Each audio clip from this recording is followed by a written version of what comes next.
Bago ang lahat, after mawala ng restriction kay Jonathan Kuminga, agad siyang humingi ng trade request mula sa Golden State. Halos ilang buwan din nag-intay para lang makaalis ng Warriors itong si Kuminga. Kung gaano katagal ang trade rumors kay Kuminga after makapirma ng kontrata ng off-season, ganun din katagal na napakaw sa number 8 ang Warriors. Huling nakapaglaro pa si Kuminga December 7, parang ganun katagal din sila napakaw sa standing. Bigla naman nakasama ngayon ng Lakers sa potential destination ni Kuminga. Dahil di umano gusto ni Rob Pelinka na makuha si Kuminga. Nagbabago na yung tipo ngayon. Gustong maging backup ni Rob Pelinka itong si Kuminga pagdating sa trade kina Jones at Murphy kung sakaling hindi talaga bitawan ng Pelicans. At gusto kasi ni Rob Pelinka maipartner kay Luka isang athletic wing katulad ni Kuminga. May sense naman yung trade dito kay Kuminga papuntang LA. Pero bad idea kung kukunin ng Lakers si Kuminga. Magkaiba yon. Una, gustong maging all-star ni Kuminga. Hindi magbabago ang isip nun dahil sa kontratang hinahabol niya. Kung sinasabi ng mga fans dito sa Pinas yung Golden State parang mall dahil sa dami ng gwardya, ito namang Lakers parang daycare center. Nag-aalaga na may injury, nag-aalaga na may attitude, ngayon naman nag-aalaga na may edad. Yung Dallas naman parang condo dahil meron sila mga twin tower doon, kaso nga lang dinidemolish na yung iba doon.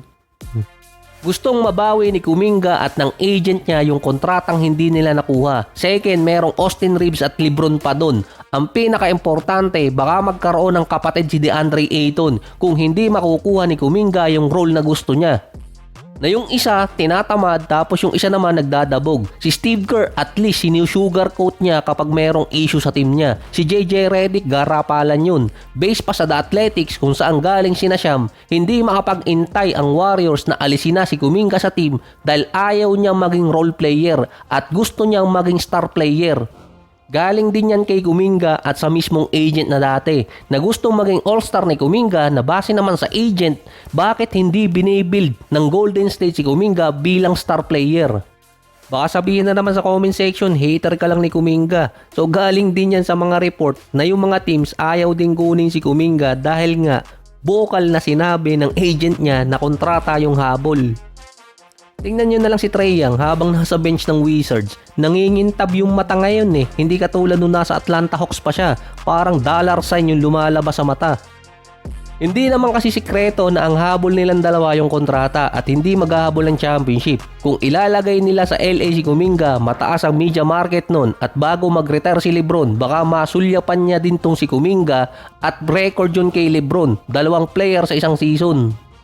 Kung sa trade naman sa Golden State, meron namang sense at meron ding good idea dahil based sa report, ang dalawang teams lang sa ngayon na nakikipag-discuss or nagka-canvas para kay Kuminga mula Warriors ay Dallas at Sacramento. Ang gustong kapalit ng Golden State, expiring contract. Merong 2 players ang Lakers na expiring contract, si Vincent at si Hachimura na pwedeng ipalit or kaya combo ni Hachimura at ni Dalton Knecht. Parehong pabor yun para sa Warriors kung makukuha nila si Hachimura dahil kaya niya maglaro bilang number 4 position at baka gawin pa siyang sentro ni Steve Kerr. Willing nang i-trade ng Lakers si Hachimura, most likely dahil sa expiring contract. Nung mataas pa ang usage rate ni Hachimura, maganda nilalaro niya bilang number 3 option behind Luka at Reeves. Si Dalton naman, guards pa rin pero at least 6'6" parang Klay Thompson. Hindi magbibigay ng draft picks ang Lakers at Golden State kung sakaling sila ang magsuswap.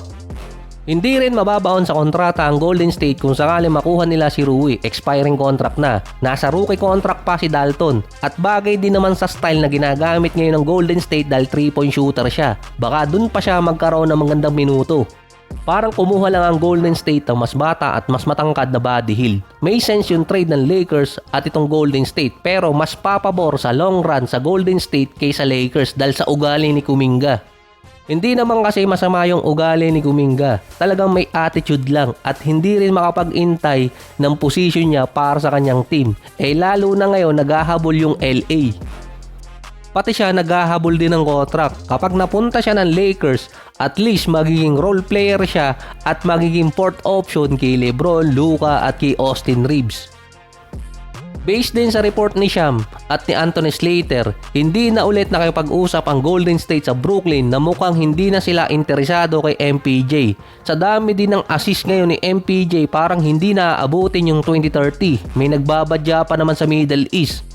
Andun pa rin na interesado ang Golden State at Lakers kina Trey Murphy kung sakaling magiging available. May trade rumors din sa kabilang part ng city ng LA, si Zubac. Matagal nang merong gustong team ang kumuha sa kanya, yung isa doon Indiana Pacers. At yung Boston Celtics, isa rin doon dahil naghahanap sila ng isang legit big man para sa playoff push nila. Pinipressure ng mga fans ng Boston si Brad Stevens na makuha si Zubac. Bargain contract kasi si Zubac na 18 to 20 million para sa 3 taon pa. Nasa average pa siya ng 15 points, 10 rebounds, 2 assists at 60% sa field. So ginagawan din ng issue ngayon si Zubac at si Kawhi. Disclaimer, base lang to sa mga write-ups na di umano pinersonal ni Kawhi yung joke ni Zubac dati.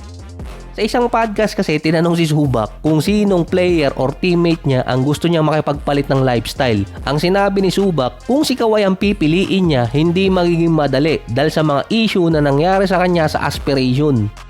Kaya hindi niya pipiliin itong si Kawhi na wala namang sinabing masama si Zubac kasi nga joke lang yon at nang totrol. Kaso yung pagkakasabi niya kasi kasabay yun ng kainitan ng NBA investigation kay Kawhi para sa aspiration.